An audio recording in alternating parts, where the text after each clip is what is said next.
Did you know that if somebody manages to move you to a second location against your will, your chances of survival dramatically decrease? Well, this is one of the most critical principles in personal safety. It's what experts call the never go to a secondary location rule. Now, why? First of all, your chances of escape drop. The risk of harm increase. You are harder to find, and the suffering often escalates. That's why when you take them self-defense classes, the instructors say, resist early. Even if it's risky, fight for your life. Do whatever you gotta do not to be taken to the second location. I'm the ignorant intellectual, the bridge between the hood and the ivory tower. Black brilliance, formal education, not required. Now, this does not just apply to kidnappings. It also applies to power. Y'all don't talk about structural power. It applies to silence, to Zoom calls, to let's take this offline, to let's step in my office, to hallway conversations that take your truth out of witness protection, because every day people are pulled from the first location where they were clear, grounded, and witnessed into a second one, where they are isolated, reframed, and erased. Now, what made me think to do this video? Well, I have responded with the I never go to a second location for a good decade or so to applicable situations, especially at work. When somebody says, let's take this offline or step into my office, now initially it was hard, but now it's on rote and autopilot. So if you follow this channel for at least since February, you know I got me a little piece of job back in the hospital pharmacy. Long story short, I have a 20+ year career as a certified pharmacy tech. So in February, I started a new job at a hospital pharmacy. Pause. Y'all, I think I'm unemployable. I think I've been away from traditional work structure for almost a decade. I think that has made me unemployable. So me and this other tech got into it. Yes, we did. We got into it in the middle of Central Pharmacy. Now, it wasn't loud, as in the managers could hear us way in their offices and come running down the hallway. Nobody could hear us nearby at other workstations, but it was charged as fuck. Definitely from me and from her. And by charge, I don't even mean my voice was elevated. It wasn't really elevated, but I was firm. So you know how it is when you're going back and forth with somebody. By the time the third back and forth begins, that's where the second location enters the group chat. So I responded to her second response, and her response to that was, can we take this in the hallway? She didn't even say it with an attitude or nothing. Again, this was a calm but clearly altering altercation. There were about 5 people sitting around, deeply invested in what we was talking about. Now, mind you, at first, one of the ladies said she thought I was just joking because I was deadpan. And the break between my response and the thing that made her make me respond was a kind of long time, because I was sitting there pondering how the fuck I wanted to respond. And all I could come up with was quiet but deadly. Because what she said, that's all I could come up with. And the older I get, the less energy I have to try to overcome the initial to jump over to something super professional. So that is what happened. And when she said, can we step into the hallway? I said, I never go to the second location. Now, maybe one person got it and everybody else was confused. So that's how I came up with this video, from a nice, nasty, quietest argument at work of all times. And for the record, eventually I did step into the hallway with just her. But admittedly, that was after I was certain I had the power in my hands. I ain't gonna even hold you. Now let's expand this second location conversation to something happening right now. Diddy and Cassie. We all saw the footage. Cassie, Diddy, a hotel hallway, her being drugged against her will. But that hallway wasn't just a scene. That hallway was a second location. Out of public view, out of protection, out of the safety of her family and loved ones and those that care about her. And what happens behind closed doors doesn't stay behind closed doors. It rewrites legacies. It reframes harm. It buries the truth in silence. In Cassie's case, there were multiple second locations. Now, the first second location was the literal second location. The hotel footage, the hallway, the elevator. She was taken out of view. And we saw what power looks like when it thinks no one is watching. Or power in Diddy's case, when there's so much of it, the one holding it gives zero fucks because they can just buy the footage and pay people off. That hallway was designed to be a second location. Controlled, isolated, silent. And then the second location is systemic second location. For years, the public saw the glam, the fame, the red carpets, the Diddy and Cassie pictures, the Met Gala. But behind closed doors, she was living a fucking nightmare. The lawsuit, the NDAs, the manipulation, all signs that truth had been displaced, controlled, and silenced. Then we got the cultural second location. So after the lawsuits dropped, people still hesitated to believe Cassie. I personally read all 35 pages of that lawsuit. I had to text some of my lawyer friends like, do y'all all write this well? They were like, absolutely not. That attorney is known for writing well. I said, oh, okay. But why did people hesitate to believe her? Because the public narrative had been crafted elsewhere in a second location. Her story was being filtered through a machinery of loyalty, image, and misogyny. Now, I even saw men online saying they don't know how Cassie's husband, Alex Hine, can be with her after knowing what she's done. Y'all motherfuckers need help. Not after what she's been through, after what she's done, as if she's the agent in this whole situation. That makes it clear to me that they think consensual sex is the same thing as sexual violence, is the same thing as sexual assault. And therein lies the cultural issue around how uneducated we are as a group around rape culture. That men are getting online saying, I don't know how he could bag her after Puffy bagged her, after she let all them motherfuckers run up on her. Whew. Then we got the emotional second location in this Diddy trial. She didn't just survive abuse. Cassie had to perform composure for years while knowing no one would believe her if she broke. I think about the pictures from that era, and as someone who can look at a picture and see the whole story arc of the picture and has yet to be wrong. And I'm a seer, clairvoyant, whatever you want to call it, and it has been on 100 lately. I have looked at pictures of friends and called them and said, da-da-da-da-da, da-da-da-da, and they're like, how the fuck you know that? I could look at a picture and tell a whole story arc. Who these people are to each other, what they do to... And even Cassie's pictures, some of them pictures, I was like, I missed all that. Cassie had to perform composure for years because she knew nobody was going to believe her if she broke the story. That's what second locations do. They make the person seem unstable when they finally trying to exit. How many times y'all saw online with this Diddy Cassie situation? Why she waited so long to file a lawsuit? Would you have believed Cassie at the height of Cassie's career? Is she just all of a sudden one day while she was still famous, actively singing, say, I'm a sexual slave for him.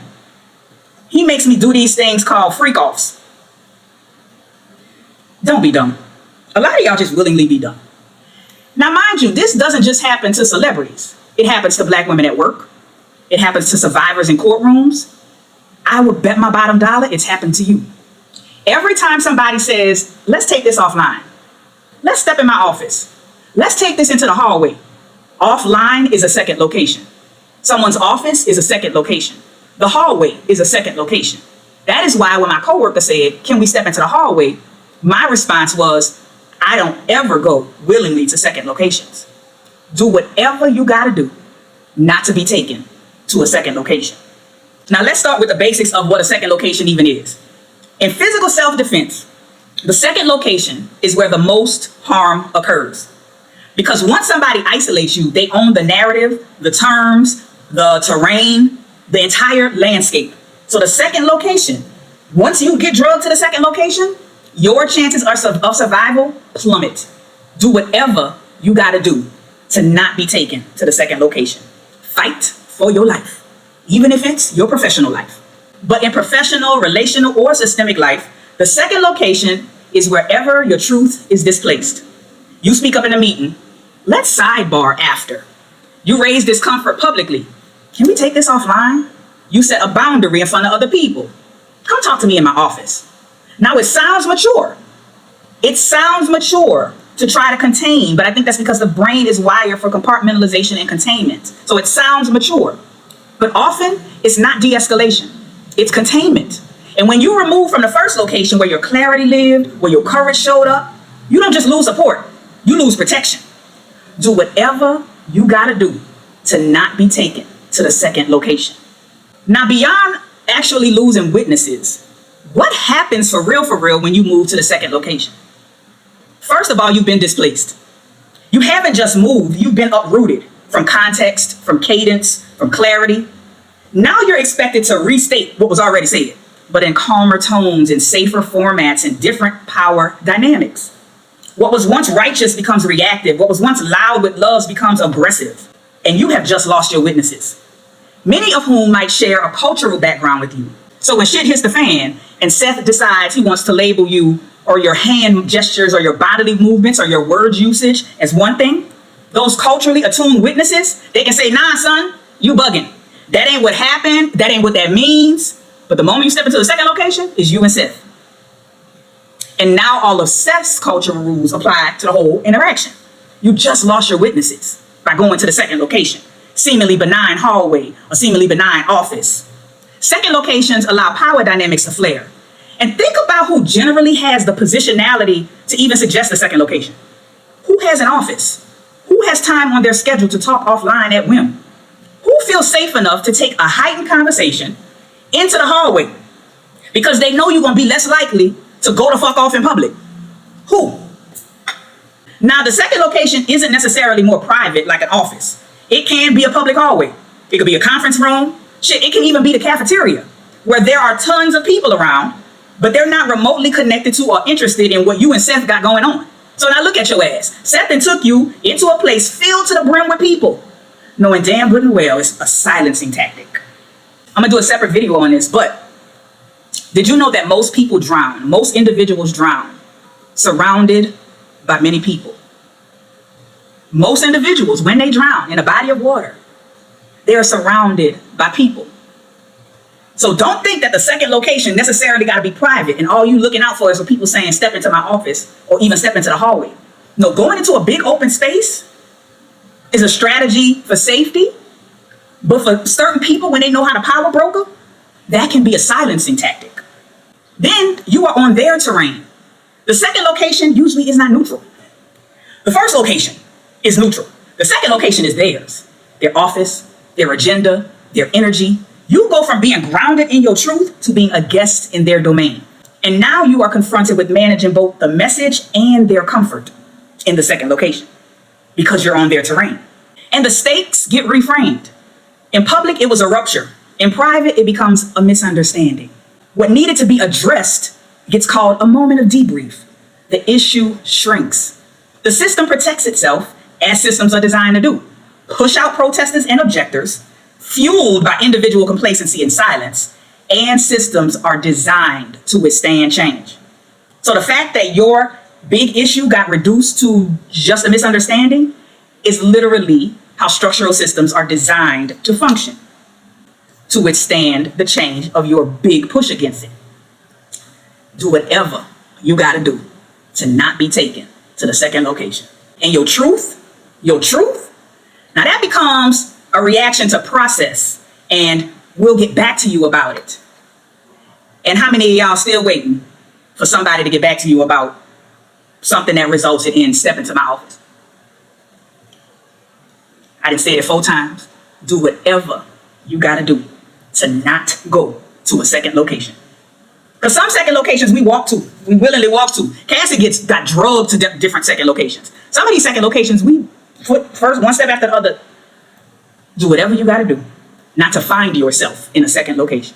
Then your urgency becomes suspect. You're no longer simply responding to what happened. You're now still upset. You're no longer being clear. You're now being emotional. The further you get from the rupture, the more they question your spark. And then you enter this performance loop. The second locations come with unspoken scripts, y'all. Be calm, but not cold. Be passionate, but don't raise your voice. Be articulate, but don't you dare correct nobody. Be honest, but don't make them uncomfortable. You are no longer telling the truth. You're performing palatability. And here's the thing about second locations. They're often even more wrought with white supremacist normalized performance demands than the first location was. And the further you are from the inner rung of the structure that you work in or the school you at, the less time you spend at the table, in the boardroom, or on the golf courses, or whatever highbrow ass, whatever you want to fill in the blank here. Basically, the less fluent you are in the languages spoken at the second location. Be clear. Second locations are safe for some people. Like there are SCIFs. Example, where war plans are made. What is a SCIF? It stands for Sensitive Compartmented Information Facility. It's a room. We've seen SCIFs on shows like Scandal, but SCIFs really exist. And I also live in DC, so Skiffs are everywhere. I don't know where the skiffs are, but there are skiffs all over the city. There are high security rooms where classified information can be processed, stored, discussed. They are designed to prevent unauthorized access and eavesdropping, and they adhere to a very strict standard set by the Office of the Director of National Intelligence. Think of a skiff as what Hedgeseth mistook Signal for when he was texting warplanes on an app. Think of a skiff that way, from his phone. Yes, government issued phone, but warplanes texted on an app from your phone? They should have been in a skiff. Those people on there should have been in a skiff. Anyway, a skiff can be a safe second location if the way that the current meeting that's happening in it was a spinoff of a larger one, where somebody says, hey, can we go over this part of the process and meet really quickly about what was said earlier? And whatever was said and whatever demanded a meeting needed a high security room. And skiffs aren't exclusively government, like they can be used in private, certain NGOs, certain think tanks have skiffs. So be clear, second locations are safe for some people. And typically second locations are safe for one person in the whole dynamic of the second location. Second locations are safe for the kidnappers. Second locations are safe for Seth. Then what happens when you find yourself in a second location? Seth gets a reset. You carry the weight. They leave the moment feeling like they handled it. You leave still carrying what led to it. The harm resets for them, but for you, it compounds and becomes one more unprocessed, unvalidated, unshared burden. And depending on where you sit inside of the hierarchies of your life, the various ones across your life, you may be forced into many second locations over a small time frame. So not only does it compound on an individual situation level, it's compounding across all these experiences. If you have a lower ranking job, if you have 3 or 2 lower ranking jobs, and you are pulled into second locations across those jobs, it's compounded individually and across the jobs.